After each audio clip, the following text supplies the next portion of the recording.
So we're going to go over the skills that we've covered with Miss Kona, just to give you one spot that you can go to look at everything. So this first exercise is called Relax on a Mat.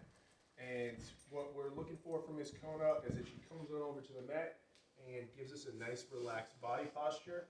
So ideally she's in a DOWN, perfect, just like this, and then resting her little chin down. The reason I explain or spell out the words is just because I don't want to give her a command, and that's actually what's really crucial about this exercise, is that it is a command-free exercise. We remain 100% silent. You can just call her name if need be to get her to come over. It's the only thing that you say during the exercise. If she was wandering around or you need to get her attention, just say Kona. Other than that, we remain 100% silent and give her treats every time she's giving us an increasingly relaxed body posture. And then, honestly, you can do it every 10, 15, 20 seconds. Start increasing the amount of time between treats.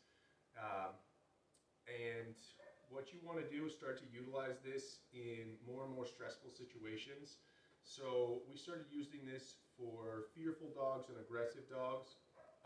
And then realize that every dog should just have this tool in their toolbox, the ability to relax themselves and calm themselves down.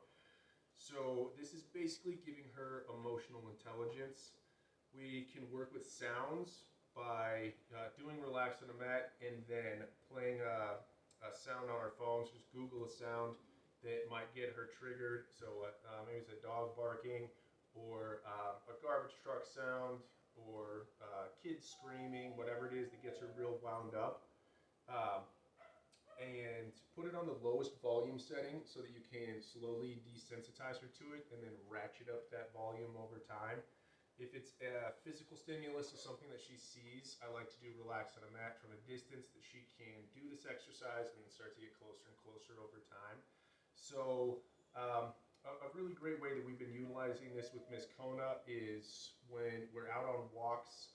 As soon as she would get out the front door, she would be real nervous and anxious. So we would do Relax on a Mat in the front yard with her leashed up, and just get her comfortable with all the different sights and sounds and everything that's going on once we get her leashed up. So that's one way that will be immediately beneficial for Miss Kona. Another thing that we've utilized it for is just desensitizing her to the leash itself. So I do Relax on a Mat, get her leashed up, and then have her hang out. Because as soon as she would see the leash, she would get really wound up and be a little bit too excited, almost concerned. We're really freaking out. So I just want to get her calm, get her relaxed around the leash. And so it's just a cumulative effect over time. You just do this more and more often, and she starts to get desensitized to whatever the given trigger is over time. So you either work it in one direction or the other. Let's say that it was the leash. Every time you break it out, she gets more and more excited. She'll be more prone to being wound up. If you do Relax on a Mat, then she'll start to be more relaxed, more relaxed, more relaxed every time she sees it. So dogs are always working in one direction or another with whatever the stimulus is. Letting them know that it's something that's not that big of a deal. Okay, maybe I sit up when I'm doing my Relax on a Mat, and then I can get myself back down, or even stand up and can get myself back down, meaning I can work through it.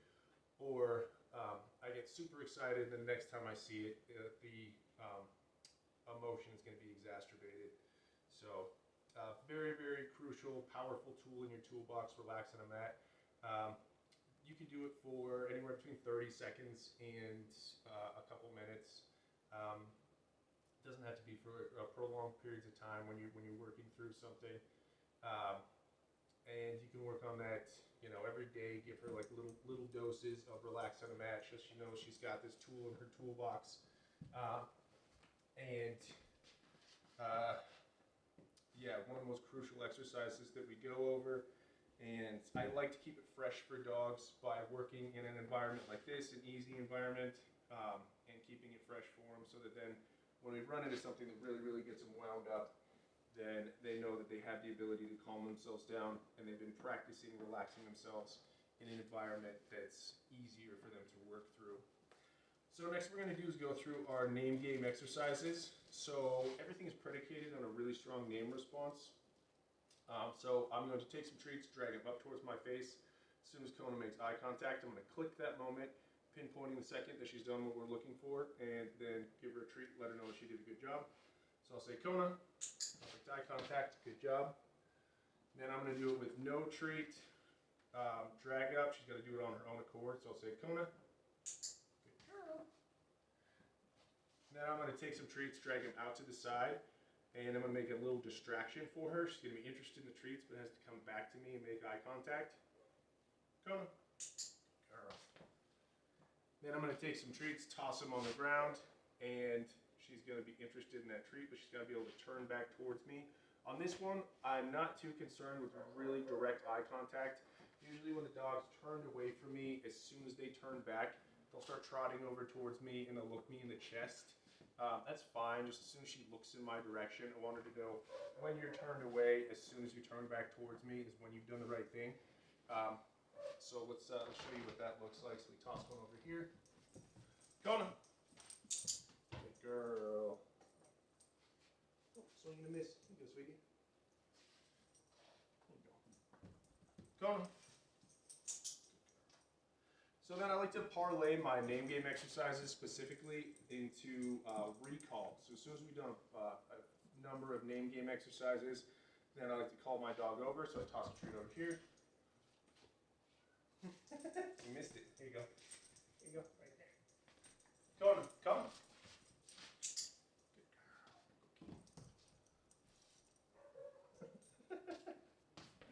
girl. There you go. Kona, come. Missed it again. Here you go, sweetie. Right here. Now this is a small thing. Usually she's been finding those treats. Her hair might be getting in her eyes. I've actually had that to where that can be an impediment to being able to, find things. And anyway, it can really sharpen up some of her skills. I've just noticed sometimes hair can be, a real deterrent to sharpening some of their skills. So anyway, she hasn't really had an issue with this, so let's see if she can find this one. Kona. Good, so that was better. Okay, good job, sweetie. Kona, come. And so I know that recall, coming when called, is one of the biggies that we were discussing. So with recall, what we're looking for is just increasing the distance. So she can actually do some excellent recall while running around with the dogs outside. So, we don't have 3 acres, but she's running from about 20 to 25 feet. She'll come zipping on over, which is good. So if you're having any issues, then just continue to work in an easy peasy environment like this, and then start to gain more and more distance. Then take her out back, shorten up the distance, and then work further away from there. So those are the 2 criteria that you can always kind of tweak and play with, is the distance and distraction. So, next, Kona, sit. Good girl. Kona, down.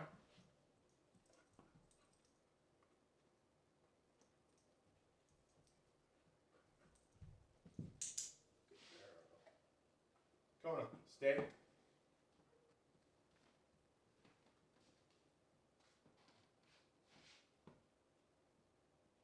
Free. Good girl. Good girl. So free is her release cue, when she knows that she has completed her mission. And again, you can start to work from further and further distances and make her stay for longer periods of time. I want her to be successful. Right now is more important than anything, and getting super far away for long periods of time. I just want to make sure that every time she's getting a good repetition in. So if she were to ever break down, then I would make it super simple. So I say stay, she comes on over towards me, then I would do a couple repetitions real easy. It would just look like this. So I just say, Kona, stay.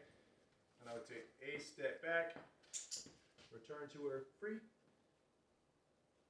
and do something very simple like that. Kona, stay. Couple steps back, up. Kona. So I'm actually pleased that happened, just so we can discuss. So no click, no treat for that. She popped up. And so no click, no treat is very good information for her as well. If she ever, screws up, doesn't do what we're looking for, then no click, no treat. She'll say, "Oh darn, I didn't quite do what you're looking for," and it really gets across that nope, you didn't quite complete your mission, and it's no big deal. We're just going to give her another shot. But that's the beauty of positive reinforcement. Click, treat. Yes, we did the right thing. We don't do the right thing. Not that big of a deal. We're not going to chastise you or anything. It's fine, but it just gives you an opportunity to jump back in and try it again. So then I would just say, Kona, stay.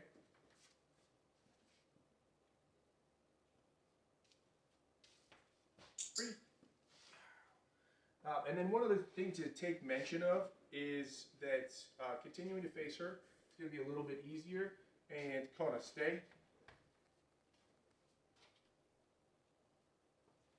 Free. Yeah, girl. That is going to be much more challenging, immediately turning away from her. As soon as dogs see you turn their back on them and you start heading off, they're much more prone to coming after you.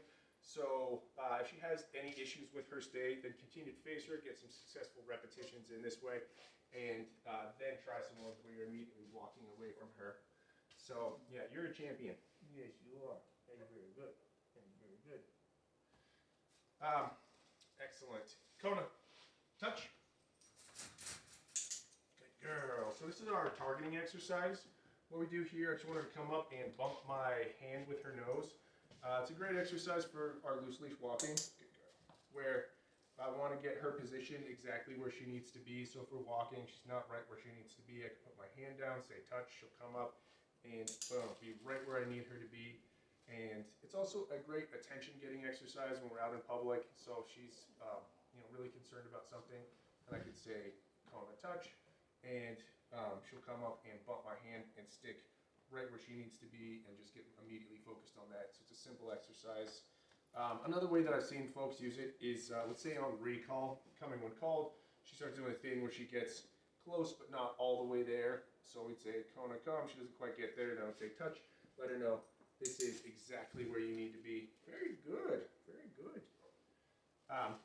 Next, let's go over her leave it skill. So what I'm going to do is just take a handful of treats, put it in front of her face, tell her to leave it. What we're looking for is a real definitive pullback.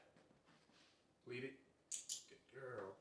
And on this one, when we're working on some repetitions, I like to treat her from the ground and not treat her from my hand, just so that she knows that I've left the hand, I've left what you're looking for, so I don't want to have anything to do with that realm now, basically. So I'm going to take my hand, leave it, pulls back real good, essentially get her forward just a smidge. Kona, come. Good girl. Leave it. So I also encourage you to work with as many different items as you can. So working with treats is great, but it can also be very beneficial to have some different items to make a more universal response. So I can have this frisbee here. She's real interested in this. That's great.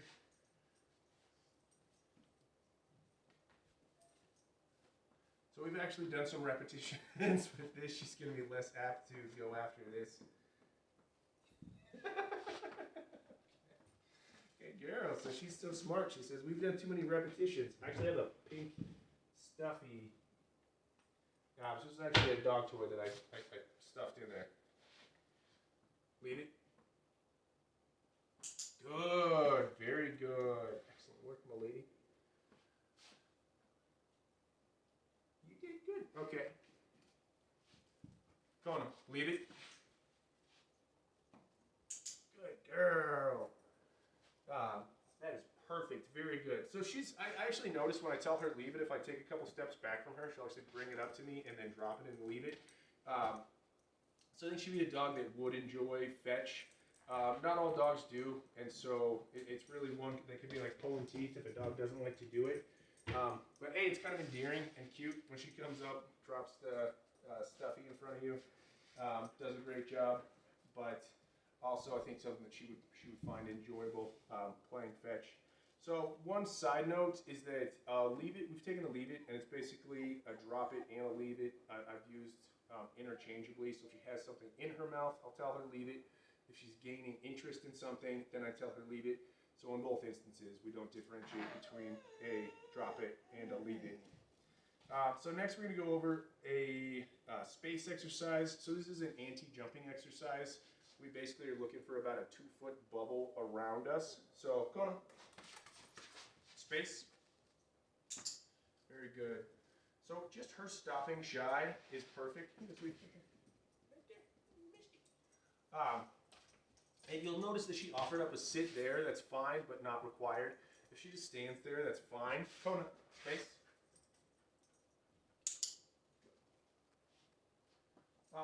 So on this one, I'll let you treat from the ground as well. I want to get used to everything coming from down low when we're doing basically an anti-jumping exercise. Kona, space.